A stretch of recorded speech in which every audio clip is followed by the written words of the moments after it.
तर उद्धव ठाकरे यांचा जनाधार संपलेला आहे असा दावा देवेंद्र फडणवीस यांनी केला।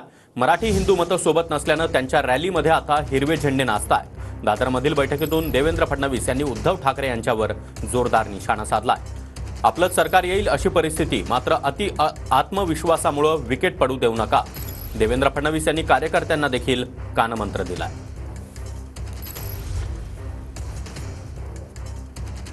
तर देवेंद्र फडणवीस यांनी काय म्हटलं आपण पाहतोय। उद्धव ठाकरेंचा जनाधार आता संपलेला आहे। मराठी आणि हिंदू मतं सोबत नसल्याने ठाकरेंच्या रॅलीमध्ये आता हिरवे झेंडे नाचतात। अतिविश्वास ठेवू नका, गाफील राहू नका।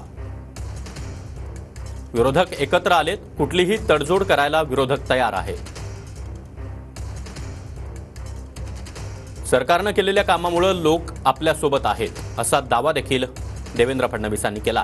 3 कोटींहून अधिक सरकारचे लाभार्थी आहेत, त्यांची मतं मिळाली तर आपलं सरकार पुन्हा येईल असं देखील फडणवीसांनी म्हटलंय। आपलंच सरकार येईल अशी राज्यामध्ये सध्या परिस्थिती असल्याचं देखील फडणवीस यांनी म्हटलंय। पण अति आत्मविश्वासामुळे विकेट पडू देऊ नका असा कानमंत्रही त्यांनी दिला।